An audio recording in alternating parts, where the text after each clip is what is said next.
quand nous nous sommes installés ici, nous avons choisi la sobriété. J'ai écrit un livre sur la sobriété heureuse, c'est-à-dire la sobriété comme facteur de bonheur. Pourquoi? Parce qu'elle est libératrice. Si je suis pris dans le toujours plus, jamais satisfait, j'ai ça, mais il me faut ça, j'ai telle bagnole, il me faut encore. Mais à quel moment est-ce que je vais être satisfait? En maison, on ferait le désespoir du cambrioleur. Et il y a une télé, voilà, mais le cambrioleur serait désespéré parce qu'il n'y a rien qui ait une grande valeur. Rien, absolument rien. Cette puissance justement de la modération, de la simplicité, du leurre dans lequel nous sommes, selon lequel c'est par l'argent qu'on a du bonheur. Mais non, l'argent n'apporte pas le bonheur. Mais quand on fait le bilan de ce besoin réel, se nourrir, se vêtir, s'abriter et se soigner, ben voilà les quatre éléments indispensables. J'ai jamais compris pourquoi on donne une valeur pareille à un caillou luisant comme le diamant. Ça m'a ahuri. Je veux dire, en quoi est-ce que ce caillou a une telle valeur? C'est quand même, pour moi, c'est de la folie, quoi. C'est un caillou luisant que la nature a fait, c'est un miracle de la nature, point final, c'est tout. Mais ensuite, tout ce qu'on spécule sur l'art, sur le tableau, sur les machins et les trucs, moi j'avoue que je ne rentre absolument pas là-dedans. Qu'est-ce que vivre? On est sur cette planète pour être heureux, on n'est pas pour cette planète pour en baver, et comme dans un pénitencier, je veux dire, c'est l'horreur absolue. Et cette question-là, tant qu'on n'aura pas pris le temps vraiment profond de répondre à cette question, on continuera à être dans cette espèce de misère intérieure qui est de plus en plus difficile et qui amène les gens jusqu'à trouver que la mort c'est plus facile que la vie. Et qui se donnent la mort parce qu'ils estiment que c'est plus facile de mourir que de vivre.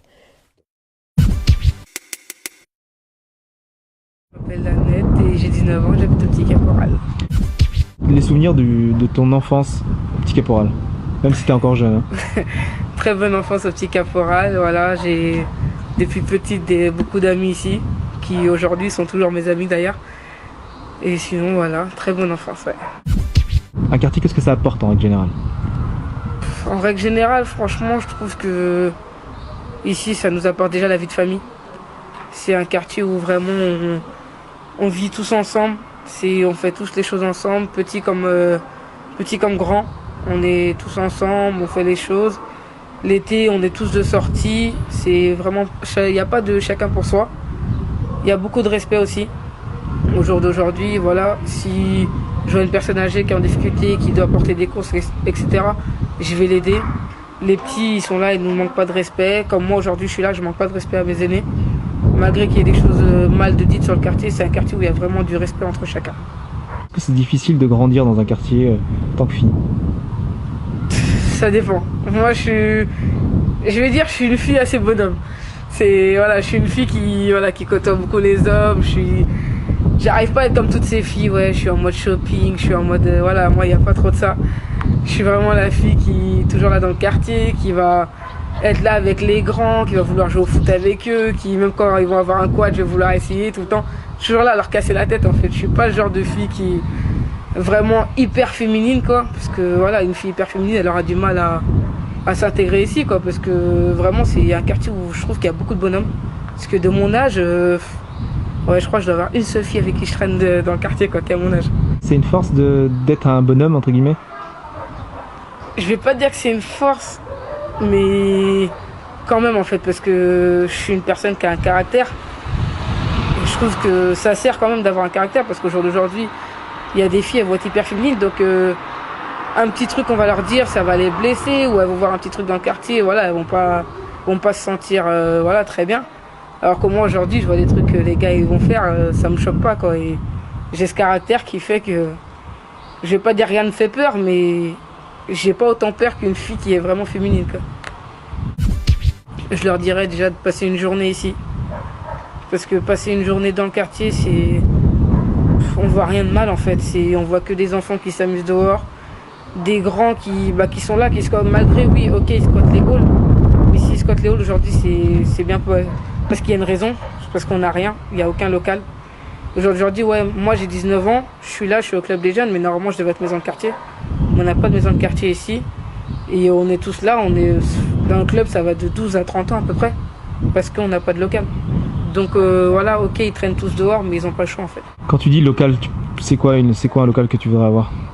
Moi, je verrais un grand local où au moins il y a, voilà, parce que dans le quartier on a des rappeurs, on a moi-même danseuse, je gère un groupe de petites danseuses. Donc il faudrait un local déjà où il y a un endroit pour qu'ils puissent rapper. Si possible une salle polyvalente parce qu'aujourd'hui moi voilà j'ai arrêté la danse parce que j'ai pas de salle. Il faudrait aussi un coin posé où on puisse faire des CV, tout ce qui est CV, l'aide de motivation, tout ça. Je parle pas que de loisirs parce que voilà de temps en temps on a besoin de chercher du travail et autres. Donc il faudra un local où vraiment il y ait tout ça de mélanger avec des encadrants et tout ça quoi. Aujourd'hui je travaille à Burger King.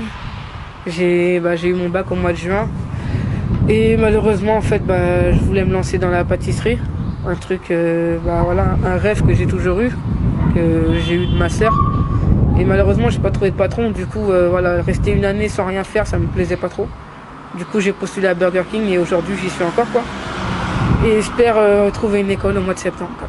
Donc ton avenir c'est être dans la pâtisserie, dans la boulangerie, etc. C'est ça, être dans la pâtisserie, pouvoir ouvrir quelque chose avec ma sœur. Et j'espère aller loin après. T'es de quelle origine, Lanette?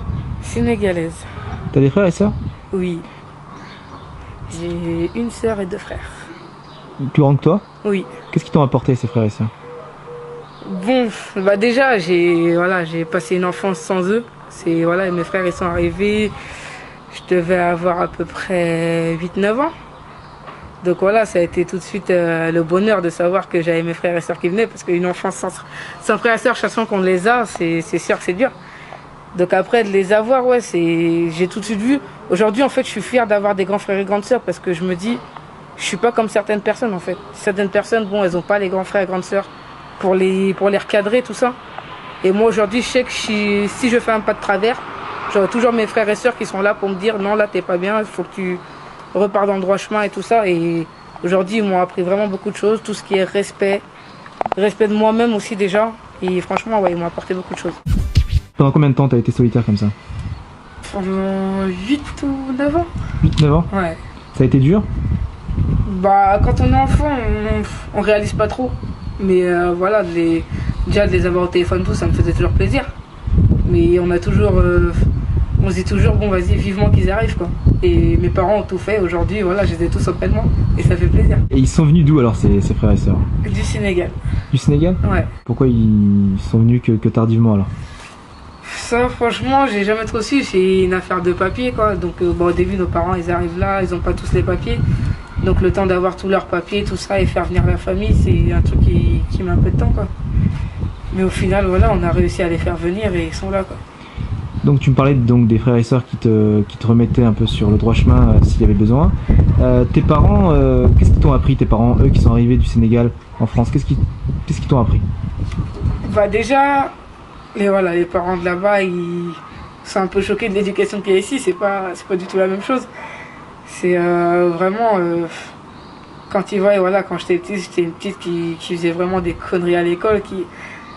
Et donc du coup, mes parents, ils m'ont toujours dit, suis pas tes amis en fait. Essaye de faire comme tes grands frères ou tes parents. Parce que mes parents, voilà, ça a été des personnes où ils ont jamais eu de soucis. Et du coup, ils m'ont toujours appris à ne jamais faire de conneries, rester dans le droit chemin. Et ils ont su me remettre droite. Et aujourd'hui, voilà, j'ai écouté tout ça. J'ai tout fait pour réussir. Et aujourd'hui, tous mes diplômes que j'ai passés, je les ai réussis, quoi. Juste pour les rendre fiers. Ils sont fiers de toi aujourd'hui, tes parents? Ouais. Franchement, malgré que, ouais, peut-être qu'ils ne vont pas me le dire directement. Mais voilà, à chaque fois que j'avais un diplôme, je leur disais, ouais, c'était vraiment le grand sourire et tout ça. J'étais vraiment content. Qu'est-ce que tu pourrais dire, toi, à toutes ces personnes ou toutes ces filles, ou quel conseil tu donnerais à toutes ces générations qui vont arriver derrière toi? Franchement, je leur dirais déjà de même pas suivre les mauvais chemins. Suivez vraiment le bon chemin. Écoutez les parents déjà surtout. Et vraiment restez dans le droit chemin, écoutez les bons conseils des parents parce que vraiment ça sert pour avancer, quoi. C'est quoi pour toi le droit chemin? Le droit chemin pour moi, malgré que j'ai pas aimé les études, c'est vraiment de longues études. Parce qu'aujourd'hui voilà, malheureusement, parce que j'ai pas trouvé de patron, j'ai dû arrêter après le bac. Mais je me rends compte que ouais, j'ai encore besoin d'aller à l'école, ça me manque quand même. puis éviter de faire des conneries, surtout. Parce que voilà, aller à la justice, c'est pas un truc qui va nous apporter dans la vie. Ça sert à rien. Donc ouais. T'en as fait des conneries, toi? Ouais, franchement, j'ai fait des conneries, ouais. C'est des conneries étant petite qu'aujourd'hui, voilà, je me dis, ouais, j'aurais jamais dû en fait. C'est peut-être en les faisant que tu apprends après par la suite. C'est ça.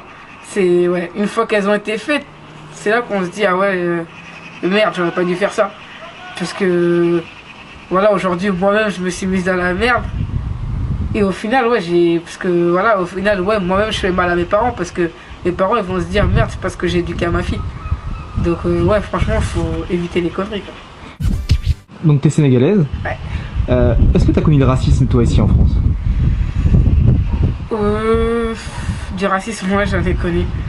Ouais, malheureusement, j'en ai connu. Et l'année dernière encore, je me suis battue pour ça parce que vraiment, j'étais à la Silène et voilà, en fait, j'ai mon père aujourd'hui qui a atteint d'une maladie.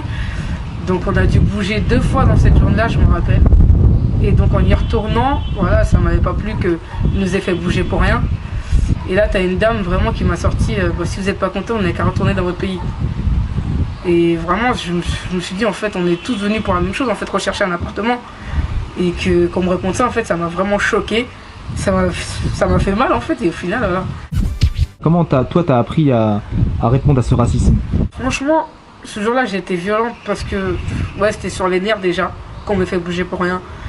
Mais vraiment, ce genre de personnes, faut même pas les calculer, en fait, parce qu'aujourd'hui, elles sont racistes et on peut rien faire pour elles. C'est pas moi qui va lui apprendre des choses en lui disant ouais non, sois pas raciste pour ça. Si elle l'a décidé, c'est vraiment qu'elle l'est. Et j'espère pour ces personnes-là qu'elles découvriront d'autres choses, qu'elles découvriront vraiment des personnes bien en nous, tout ce qui est personnes voilà, black ou tout ce qui est rebeu, tout ça. J'espère qu'elles découvriront des choses bien et qu'elles changeront leur ressenti sur nous, quoi. Et pourquoi tu penses que ces personnes, elles sont racistes? Franchement, je sais pas. C'est peut-être parce qu'on est trop dans leur pays, comme ils disent. Voilà, Quand t'es né ici? Ouais, pourtant je suis né ici, c'est vrai que c'est un truc que je comprends pas, mais différence de couleur de peau, ça c'est le truc qui les plaît pas. Comme aujourd'hui les musulmans sont vus comme les personnes voilà, qui font tous les attentats. Alors que voilà, c'est une personne pour moi qui fait un attentat, pour moi c'est pas une personne qui est musulmane, c'est une personne qui n'a pas de religion. Du coup les musulmans ne devraient pas être pris pour des mauvaises personnes. Cette époque est lourde, aussi lourde que le poids que portent mes paupières. J'ouvre la porte de l'audit ou de l'enfer. De l'eau vite, mer de larmes on se déshydrate. Je ferai les frais de ce que le très haut décidera.